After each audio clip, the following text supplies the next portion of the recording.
The Life, Exile, and Conversations of the Emperor Napoleon by the Count de las Casas. My residence with the Emperor Napoleon at St. Helena. Introduction. It is my intention to record daily all that the Emperor Napoleon did or said while I was about his person, but before I commence my diary, I hope to be excused for offering a few preliminary remarks, which may not altogether be useless. I never commenced the perusal of any historical work without first wishing to know the character of the author, his situation in society, and his political and domestic relations. In fact, all the important circumstances of his life, conceiving that nothing but a knowledge of these matters could furnish a key to his writings or a safe ground of confidence in his statements. I therefore proceed to supply in my turn that which I always sought for in others, and in presenting this diary to relate a few facts respecting my past life. I was scarcely 21 years of age when the revolution broke out and had just been made a lieutenant de vaisseau, which corresponded with the rank of a field officer in the line. My family was at court, and I had been recently presented there myself. I was not rich, but my name and rank in life, together with my professional prospects, were likely, according to the notions and views of the times, to enable me to marry according to my wishes. It was at such a moment that our political troubles burst forth. One of the principal vices in our system of admission to the service was that of depriving us of the benefits of a solid and finished education.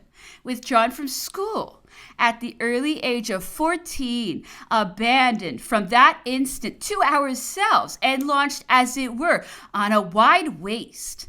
How was it possible to attain the slightest notion of social organization, public rights, or the duties of civil life? Thus prompted by noble prejudice, rather than by a just sense of duty, above all, led on by a natural fondness for generous resolves, I was amongst the first to hasten abroad and join our princes, to save, as it was said, the monarch from revolutionary fury, and to defend our hereditary rights, which we could not. It was asserted, yet abandoned without shame. From the mode in which we had been educated, it required either a very strong head or a very weak mind to resist the torrent. The emigration soon became general. This fatal measure is but too well known in Europe, nor can its folly as a political blunder and a social crime find any excuse in the present day, except in the unenlightened but upright character of most of those by whom it was undertaken. Defeated on our own frontiers, discharged and disbanded by foreigners, rejected and proscribed by the laws of our country, numbers of us reached England, whose ministers lost no time in landing us on their shores of Quiberon. Being so fortunate as not to disembark, I had after my return time to reflect on the horrible alternative of fighting against our country under foreign banners. And from this moment, my ideas, principles, and projects were either disconcerted or entirely changed. Despairing of events, abandoning the world and my natural sphere, I devoted myself to study, and under a borrowed name, went through a second course of education in attempting to assist that of others. After a lapse of some years, the Treaty of Amiens and the amnesty offered by the first consul reopened to us the gates of France. I had no longer any property there. The laws had disposed of my patrimony. But can anything make us forget our native soil or destroy the charm of breathing the air of our own country? I hurried back and was grateful for a pardon, rendered more acceptable since I could say with pride I received it without having any motives of self-reproach. When monarchy was proclaimed soon after, my situation and sentiments were of the most singular description. I found myself a soldier punished for a cause that had triumphed. Every day brought us back to our former ideas. All that had been dear to our principles and prejudices was renewed, and yet delicacy and honor rendered it a kind of duty. in us to keep at a distance. It was in vain that the new government loudly proclaimed the union of all parties, and equally so that its chief had declared he would no longer recognize any but Frenchmen in France. In vain had old friends and former companions offered me the advantages of a new career to be chosen by myself, unable to subdue the conflicting feelings which agitated my mind. I obstinately persevered in a system of self-denial, and devoting all my time to literature, I composed, under a feigned name, a historical work that reestablished my fortune, after which I passed 5 or 6 of the happiest years of my life. Meanwhile, unprecedented events succeeded each other with extraordinary rapidity. They were of such a nature and bore so peculiar a character that it became impossible for any person whose heart possessed the least predilection for whatever was great or noble to view them with indifference. The glory of our country was raised to a pitch unknown in the history of any other people. The administration of affairs was unexampled, not less by its energy than the consequences it produced. A simultaneous impulse which was suddenly given to of all at the same moment. The army was unrivaled, striking terror abroad and creating a just pride at home. Every day added to the number of our trophies, while numerous monuments proclaimed our exploit, the victories of Austerlitz, Jena, and Friedland. The treaties of Pressburg and Tilsit had constituted France the first of nations and made her the arbitress of Europe. It was a signal honor to be a Frenchman, and yet all these exploits, labors, and prodigies were the work of one man. For my own part, whatever might have been my former prepossessions and prejudices, I was now filled with admiration. And as we all know, there is but one step from admiration to affection. It was precisely at this period that the emperor called some of the first families of France round his throne and caused it to be circulated among the rest that he would consider those who remained aloof as bad Frenchmen. I did not hesitate for an instant. I have, said I to myself, fulfilled the obligations of my natural oath, that of my birth and education, to which I have continued faithful until its extinction.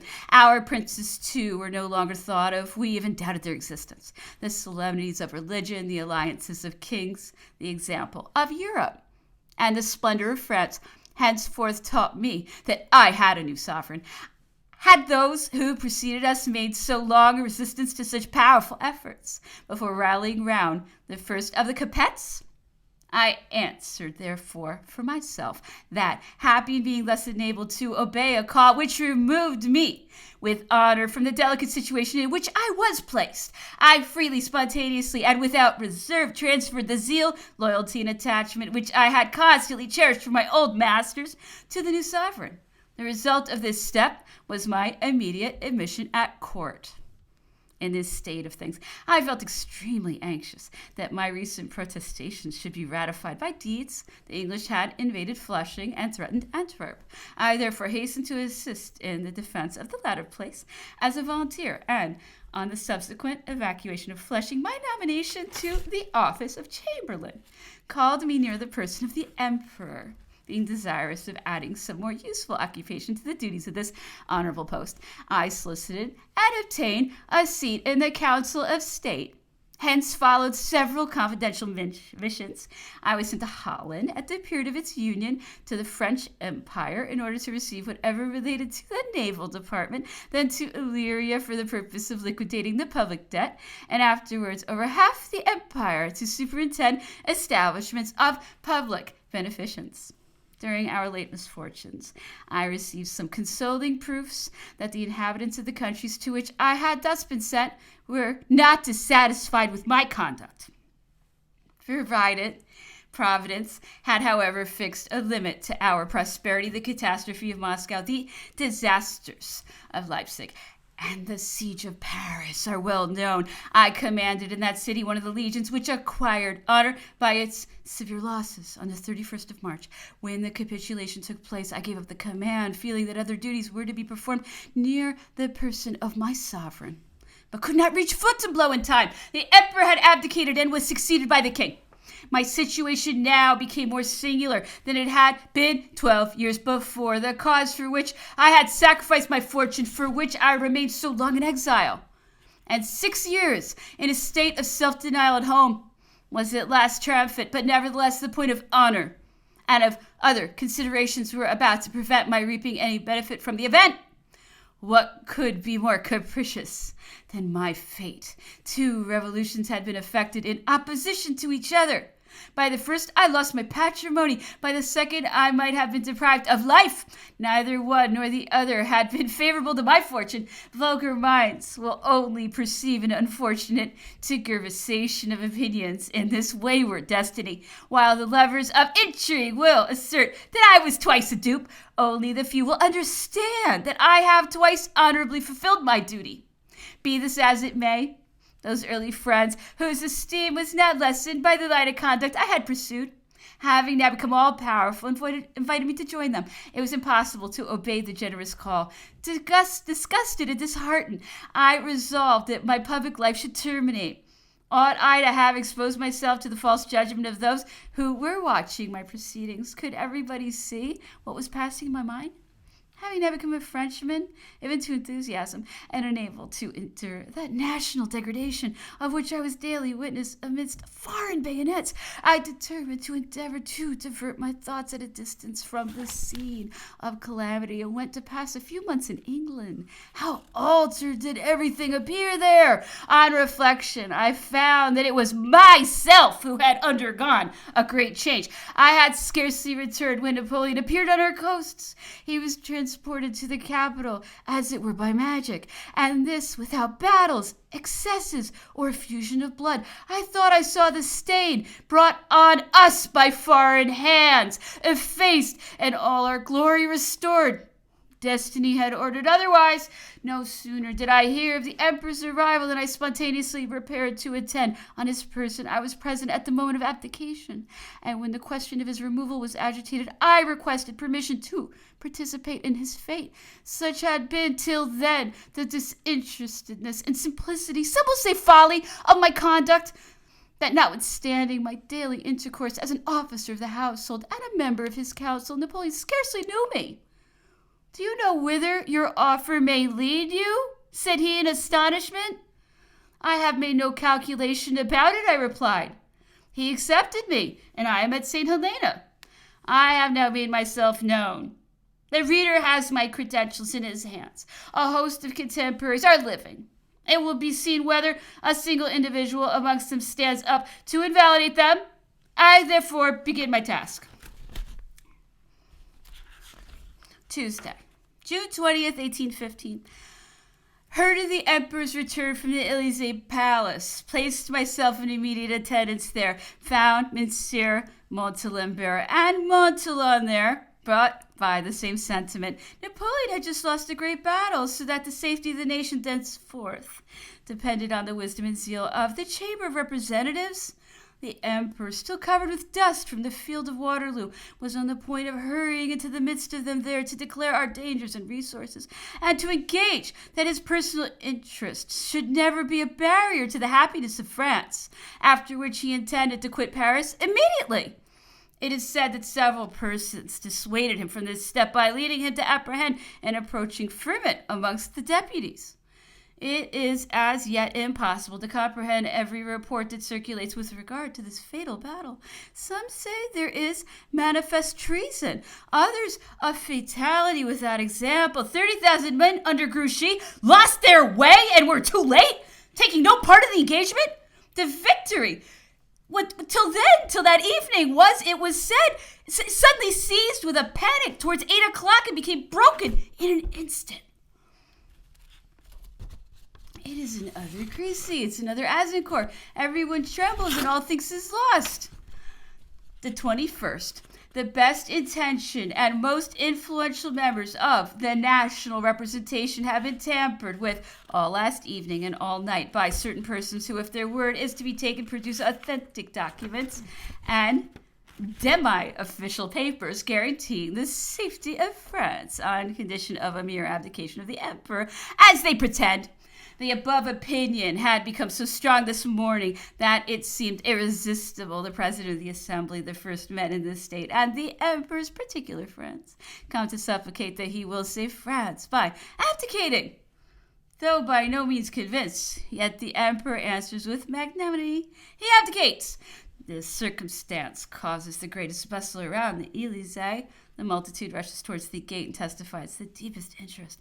Numbers penetrate within the hall, while some, even of the popular class, scale the walls, some in tears, other in a state approaching to distraction, crowd up to the emperor, who is walking tranquilly in the garden, make offers of every description. Napoleon alone is calm, constantly replying that they ought in future to employ this zeal and tenderness for the good of their country. I presented the deputation of representatives. In the course of the day, it came to thank the emperor for his devotedness to the national interests. The documents and state papers which have produced such a powerful sensation and brought about the grand event of this day are said to be official communications of M. Fouché and Metternich, in which the latter guarantees Napoleon II and the regency in the case of abdication of the emperor. These communications must have been long carried on, unknown to Napoleon. Monsieur Fouché must have a furious partiality for clandestine operations. It is well known that his first disgrace, which took place several years ago, arose from his having opened some negotiations with England of his own accord without the emperor's knowledge. He has, in fact, always shewn the greatest obliquity in affairs of moment. God grant that his present mysterious acts do not prove fatal to our country. Deputation of the Chamber of Peers, Caulaincourt, Fouché, the 22nd, went home to pass a few hours at my own house. In the course of this day, the deputation of the Peers was presented. A portion of the provisional government was named in the evening. Caulaincourt and Fouché, who were of the number, happened to be with us in the antechamber. We complimented the first on his nomination, which was indeed only congratulating ourselves on the public good. His reply was full of alarm. "We applaud the choice hitherto known," said we. "It is certain," observed Fouché with an air of levity, "that I am not suspected." "If you had been," rudely rejoined the deputy Boulet de la Meurthe, who was also present, "be assured we should not have named you." The provisional government presented to the emperor, the 23rd through the 24th, the acclamations and interest without continued at the Elysee. I presented the members of the provisional government to the emperor, who, in dismissing them, directed the Duc de Craye to see them out. The emperor's brothers, Joseph, Lucien, and Jerome, were introduced frequently throughout the day and conversed with him for some time.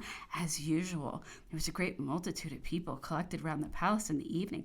Their numbers were constantly increasing. Their acclamations and the interest shewn for the emperor created considerable uneasiness among the different factions. The fermentation of the capital now became so great that Napoleon determined to depart on the following day. The emperor quits the Elysee, the 25th. I accompanied the emperor to Malmaison and again requested permission to follow his future fortunes. My proposal seemed to create astonishment, for I was still only known to him by my employments. But he accepted the offer. 26. My wife came to see me. She had divined my intentions. It became a somewhat delicate task to avow them, and still more difficult to convince her of their propriety. "My dear friend," said I, "in following the dutiful dictates of my heart, it is consoling to reflect that your interests are not thereby prejudiced. If Napoleon II is to govern us, I leave you strong claims to his protection. Should heaven order it differently, I shall have secured you a glorious asylum, a name honored with some esteem. At all events, we shall meet again, at least in a better world." After tears and even reproaches, which could not but be gratifying, she consented to my departure, exacting a promise, however, that I would allow her to join me without loss of time. From this moment, she manifested a courage and strength of mind that would have animated myself in case of necessity. Minister of Marine comes to Malmaison, the 27th. I went to Paris for a short time with the Minister of Marine, who came to Malmaison on business respecting the frigates destined for the emperor. He read me the instructions drawn out for the commanders, said His Majesty depended on my zeal and intended taking me with him, adding that he would take care of my family during my absence. Napoleon II is proclaimed by the legislature. sent for my son from his school, having determined that he should accompany me. We prepared a small parcel of clothes and linen, then proceeded to Malmaison, accompanied by my wife, who returned immediately. The road had now become rather unsafe owing to the approach of the enemy. The 28th. Being desirous of making some other arrangements before departure, the Duchess de Rovigo took me and my son to Paris in her carriage. I found Messieurs de Vertillac and de Cretry at my house. They were the last friends I embraced. They were terrified.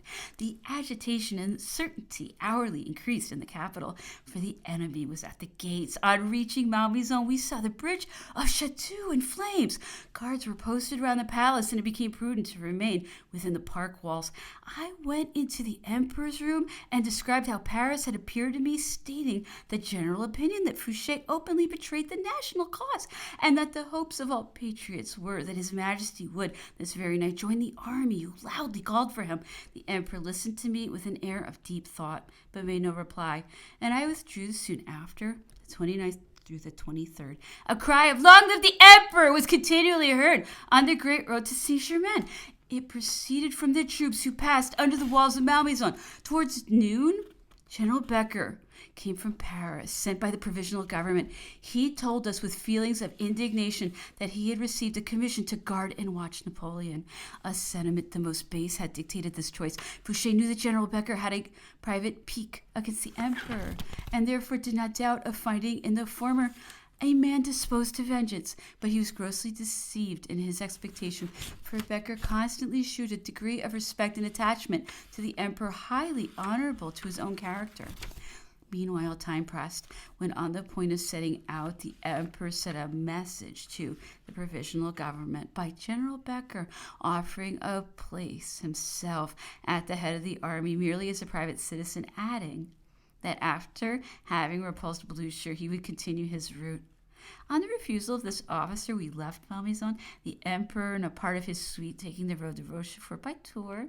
I and my son, with Messieurs Montholon, Planat, and Résigny, proceeded towards Orléans, as also 2 or 3 other carriages. We reached this place early on the 30th and got to Châteauroux at midnight. July 1st and 2nd, we passed through Limoges, and on the 1st, at 4 in the afternoon, dined at Rochefoucauld on the 2nd, and reached Jarnac about 7. We slept here, owing to the obstinacy of the postmaster, which forced us to remain till the next day. The 3rd, we could not set out before 5 o'clock on account of the misconduct of the postmaster, who, not content with detaining us all night, had recourse to secret means for keeping us still longer. We were obliged to proceed at a slow pace to Cognac, where the postmaster and inhabitants received us very differently. It was easy to perceive that our journey occasioned a great deal of agitation amongst all parties. On reaching Saintes, towards 11 o'clock, we nearly fell victims to the fury of some miscreants collected by an officer of the Royal Guard, a native of that place.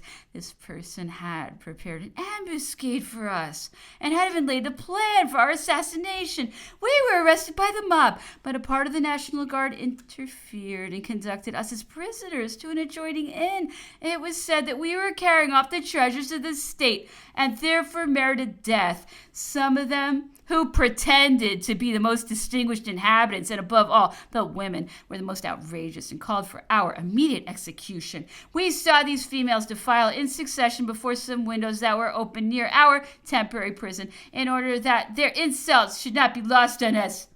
It will scarcely be credited that they went so far as to grind their teeth in sign of hatred, and from vexation at seeing the indifference we displayed. Yet they formed the fashionable circle of Saintes.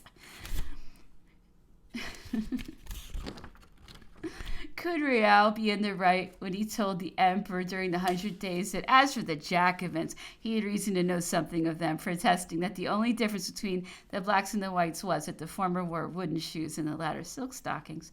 Prince Joseph, who was passing through Saintes, was unknown to us. came to increase the interest of our adventure. He was also arrested and conducted to the prefecture, but highly respected. The windows of the inn faced a large square, which continued to be filled with an agitated and hostile rabble who were extremely violent and abusive. I found an old acquaintance in the under-prefect, who was thus enabled to state who we were. The carriage in which we traveled was next examined, while we were ourselves retained in a species of solitary confinement. I obtained leave, however, to visit the prince about 4 o'clock. While on my way to the prefecture, and though guarded by a non-commissioned officer, several individuals addressed me. Some put notes secretly into my hands. Others whispered something friendly, while all united in assuring me we might feel perfectly tranquil, for the patriots and well-intentioned inhabitants would protect us. Towards the evening, we were allowed to depart, and by this time things had so totally changed that we left the inn amidst the most lively acclamations. Females of the lower classes, in tears, kissed our hands. Many persons offered to accompany us, that we might avoid the enemies of the emperor, who they said lay in wait to murder us at a short distance from the town. This singular transition arose in some degree from the arrival of numbers of country people and federates, who gave an immediate turn to public opinion. Fourth, on approaching Rochefort, we met a party of gendarmerie who, on the report of our reception at Saintes, had been dispatched to meet us. We arrived at this place about 2 o'clock in the morning. The emperor had reached it on the preceding evening. Prince Joseph arrived in the afternoon. When I conducted him to the emperor, I profited by the first moment of leisure to inform the president of the Council of State why I absented myself. Rapid and important events, said I, obliged me to quit Paris without the necessary leave of absence. The peculiarity and importance of the case led to this irregularity. Being in attendance on the emperor at the moment of his departure, it was impossible to see the great man who had governed us with so much splendor, who banished himself to facilitate the tranquility of France. Of his power nothing now remains but its glory and name. I repeat that I could not allow him to depart without yielding to the desire of following his steps.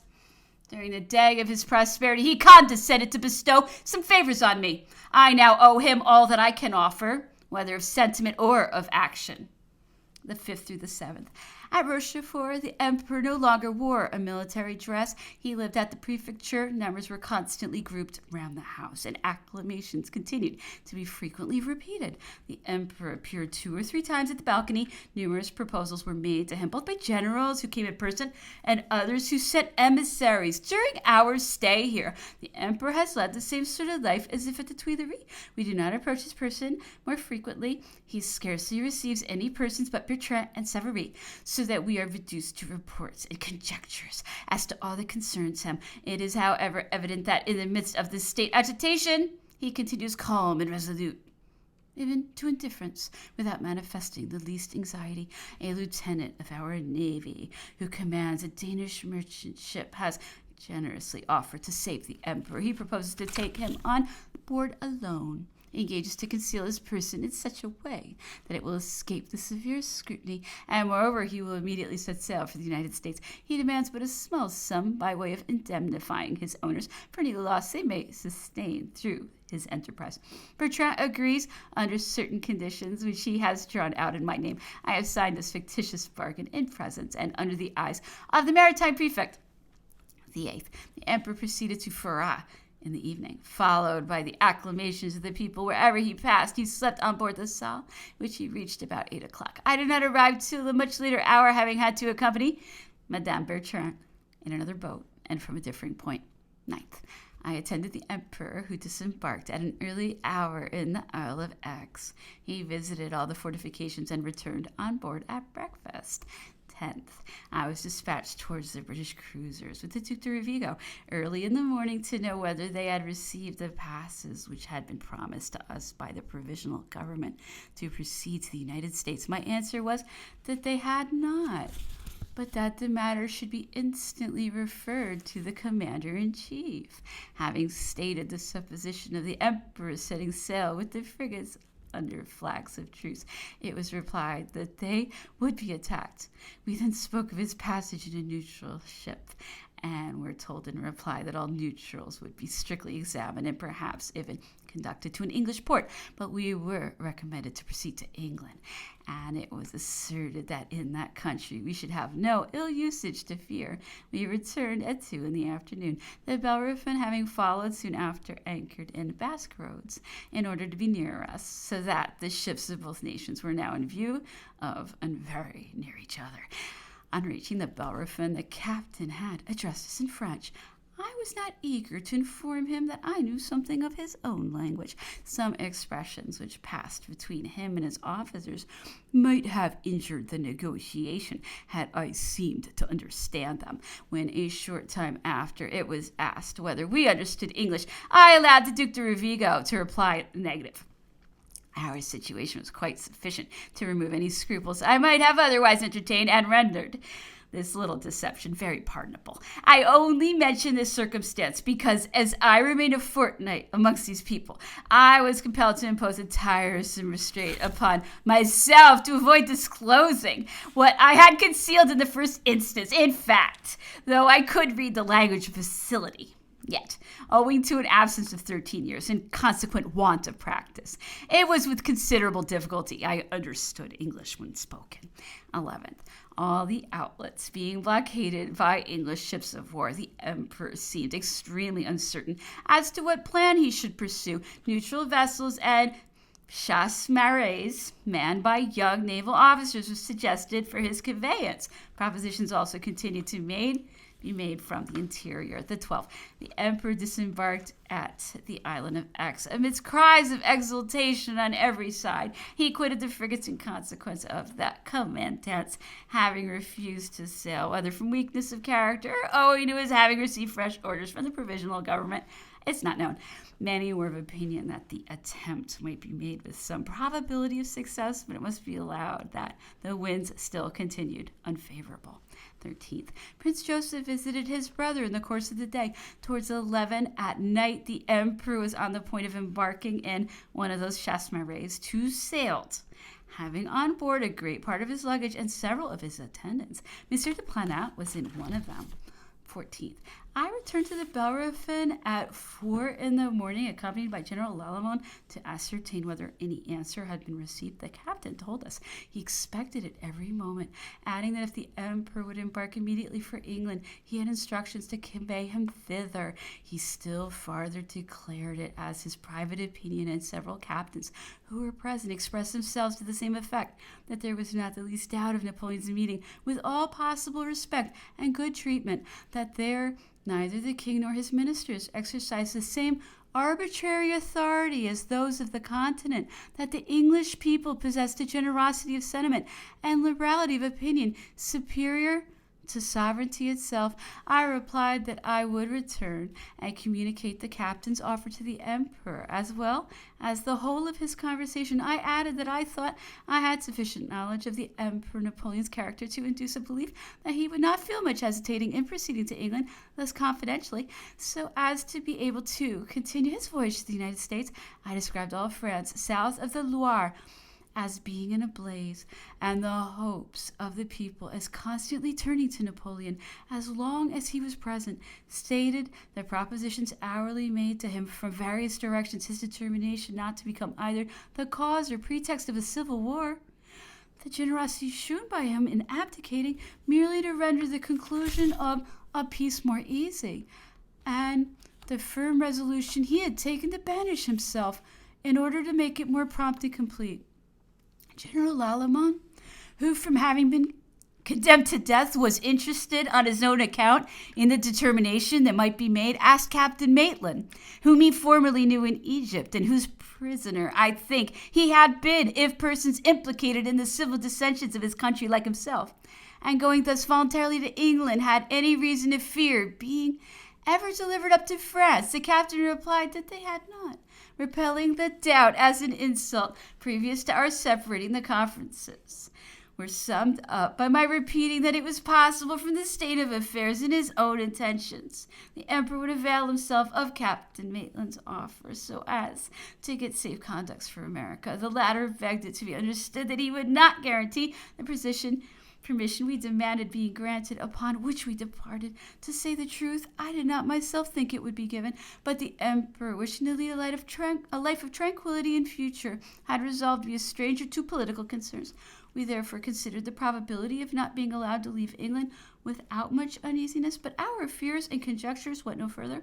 It is very likely that Captain Maitland was of the same opinion. At all events, I will do him, as well as the other officers, the justice to believe they were honest and sincere in the description they gave us of the sentiments of the people of England.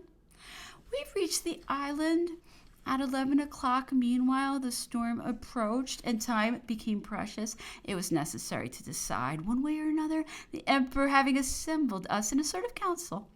All the chances of escape were discussed. That of the Danish vessel seemed impracticable, and the chasse marées were no longer thought of. The English cruisers were not to be forced, so that there seemed only two alternatives, either to renew the war or to accept the offers of Captain Maitland. The latter was chosen. On reaching the Bellerophon, we said, "We shall be at once on British ground. The English will then find themselves bound by the ties of hospitality, which are held sacred amongst the most barbarous nations. We shall also be under the civil rights and privileges of the country. The people of England will not be so insensible to their glory as not to seize so fortunate a circumstance with avidity." Upon this, Napoleon wrote the following letter to the Prince Regent. "Royal Highness, exposed to the factions which divide my country and to the hostility of the greatest powers of Europe, I have closed my political career. I come like Themistocles to seek the hospitality of the British nation. I place myself under the protection of their laws, which I claim from your Royal Highness as the most powerful, the most constant, and the most generous of my enemies, Napoleon." I set out 4 o'clock with my son and General Gourgaud to go on board the Bellerophon, whence I was not again to return. My mission was to announce that His Majesty would come on the following morning, and moreover to deliver the letter above quoted to Captain Maitland. General Gourgaud was commissioned to carry the Emperor's letter to the Prince Regent immediately, and to present it in person. Captain Maitland read Napoleon's letter, which he greatly admired. 2 other captains were permitted to take copies of it, and to be kept secret till the letter should be made public, after which no time was lost in dispatching Gourgaud in the Slaney, a sloop of war forming part of the squadron. Soon after, the Slaney had parted company with the Bellerophon, and while I was seated in the captain's cabin of the latter with my son, Captain Maitland, who had gone to issue some orders, suddenly entered, and with a countenance expressive of deep concern, exclaimed, "Countless causes, I am deceived when I treat with you. The consequence of detaching one of my ships is, as I have just heard, that Napoleon has escaped. Should this be the case, it will place me in a dreadful situation with my government." These words startled me. I would have given the world had they been true. The emperor had made no engagement. I was perfectly sincere, and would therefore most willingly have become the victim of an event of which I was quite innocent. I asked Captain Maitland with the utmost coolness at what hour the emperor was said to have set out. He had been so astonished that he had not given himself time to inquire, but went out again to ascertain this point, that on returning said, "At 12 o'clock. "If that be the case," I replied, "the Slaney's departure can do no harm, as you have only just sent her away. But do not be uneasy, for I left the emperor in the island of Aix at 4 o'clock. "Do you assure me of that?" said he. On my repeating the assertion, he turned to some officers who were with him and observed in English that the intelligence must be false, as I was too calm and seemed to be sincere, and that I had, besides, pledged my word on the subject. The English cruisers had numerous sources of information on our coast. I was subsequently enabled to ascertain that they were minutely informed of all of our proceedings. Nothing was now thought of but preparing for the next day. Captain Maitland having asked whether I was disposed to be sent for the emperor, I replied that the separation was too painful for the French seamen not to let them have the satisfaction of attending him to the last moment. The 15th, at daylight, one of our brigs, the Epervier, was seen under way and coming towards the Bellerophon, having a flag of truce flying. Both wind and tide being contrary, Captain Maitland sent his barge to meet her. Seeing the boat return, the captain was extremely anxious to discover, with his spyglass, whether the emperor was on board. He frequently begged I would look myself, but I could not as yet reply with certainty. At length, the matter was placed beyond further doubt. As the emperor came alongside, surrounded by all his attendants, I stood at the gangway to present Captain Maitland, to whom he said, I come on board your ship to place myself under the protection of the laws of England. The captain then led him into his cabin, of which the emperor was immediately put in possession. All the officers of the Bellerophon were presented to him soon after the ceremony over. He came out to the cabin and visited every part of the ship during the morning. I relate the alarm felt by Captain Maitland the preceding evening relating to his escape. The emperor did not see the matter in the light in which it had appeared to me. What had he to fear? He asked in an emphatic and dignified manner. Were not you in his power? Towards 3 o'clock, the Superb, a 74-gun ship bearing the flag of Rear Admiral Hotham, the commander on the station, anchored close to the Bellerophon. The admiral came up to visit the emperor and remained to dinner. From the questions asked by Napoleon relative to his ship, he expressed a wish to know whether His Majesty would condescend to go on board the following day, upon which the emperor said he had no objection, and would therefore breakfast with the admiral, accompanied by all his attendants. 16th. Attended by the emperor on board the Superb, all the honors except those of firing cannon were liberally done. We went round the ship and examined the most trifling objects. Everything seemed to be in admirable order. Admiral Hotham evinced throughout all the refinement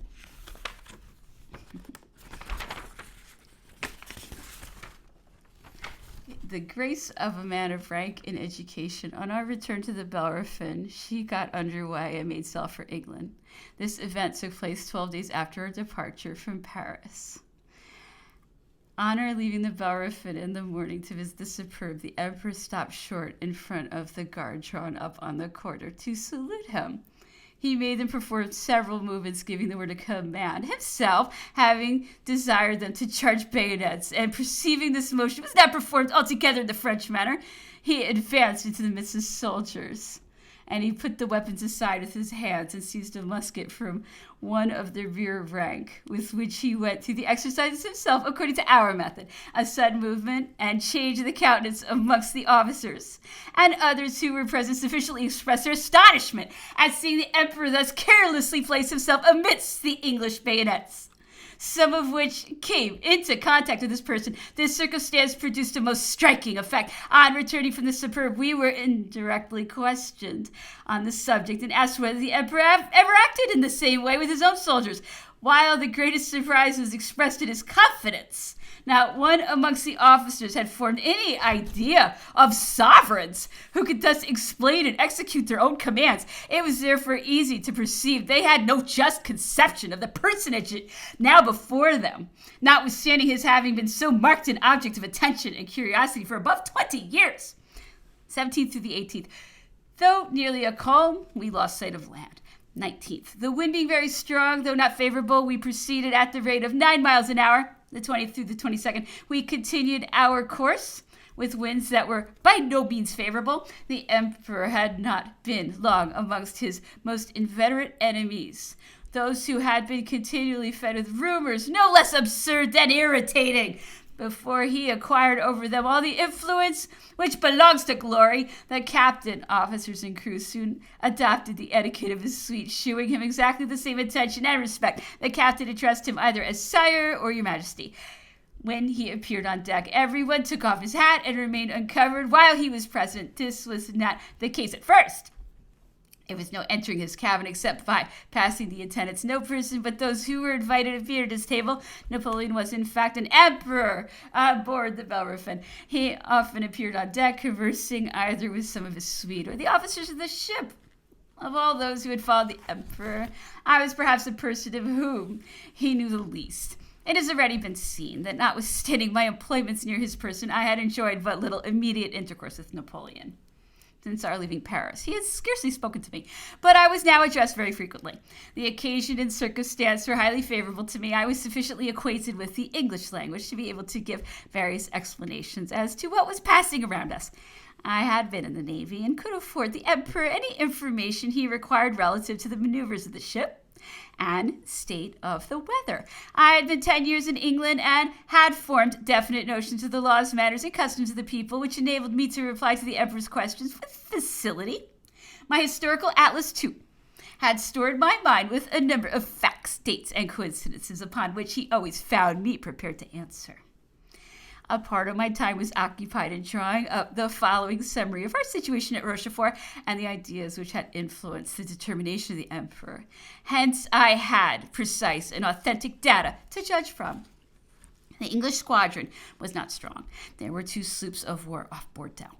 They blockaded a French corvette and gave chase to American vessels, which sailed daily in great numbers. At the Isle of Aix, we had 2 frigates well armed, the Vulcan corvette, one of the largest vessels of its class, and a large brig lay in the roads. The whole of this force was blockaded by an English 74 of the smallest class and an indifferent sloop or 2. There is not the least doubt that by risking the sacrifice of 1 or 2 of our ships, we should have passed. But the senior captain was deficient in resolution and refused to sail. The second in command was quite determined and would have made the attempt. The former had probably received secret instructions from Fouché, who already openly betrayed the Emperor and wanted to give him up. However that may be, there was nothing to be done by sea. The Emperor then landed at the Isle of Aix. Had the mission been confided to Admiral Verhuell, said Napoleon, as was promised on our departure from Paris, it is probable he would have sailed. The officers and crews of both frigates were full of attachment and enthusiasm. The garrison of Aix was composed of 1,500 seamen, forming a very fine regiment. The officers were so indignant at the frigate not sailing that they proposed to fit out 2 chasseurs of 15 tons each. The midshipmen wished to navigate them, but when on the point of putting this plan into execution, it was said there would be great difficulty in gaining the American coast without touching on some point Spain or Portugal. Under these circumstances, the Emperor composed a species of council, and from amongst the individuals of his suite, here it was represented that we could no longer calculate on the frigates or other armed vessels, that the chasseurs had held out no probable chance of success and could only lead to capture by the English cruisers in the open sea or to falling in the hands of the Allies. Only 2 alternatives remained, that of marching towards the interior once more to try the fate of arms, or that of seeking an asylum in England. To follow up the first, there were 1,500 seamen full of zeal and willing to act. The commandant of the island was an old officer of the army of Egypt, entirely devoted to Napoleon. The Emperor would have proceeded at the head of these to Rochefort, where the corps would have been increased by the garrison, which was also extremely well disposed. The garrison of La Rochelle, composed of 4 battalions of federated troops, had offered their services. With these, we might then have joined General Clausel, so firmly fixed at the head of the army of Bordeaux, or General Lamarck, who had performed prodigies with that in the La Vendée. Both these officers expected and wished to see Napoleon. It would have been exceedingly easy to maintain a civil war with the interior, but Paris was taken, and the chamber had been dissolved. There were besides from 500,000 to 600,000 of the enemy's troops in France. A civil war would therefore have no other result than leading to the destruction of all these generous men who were attached to Napoleon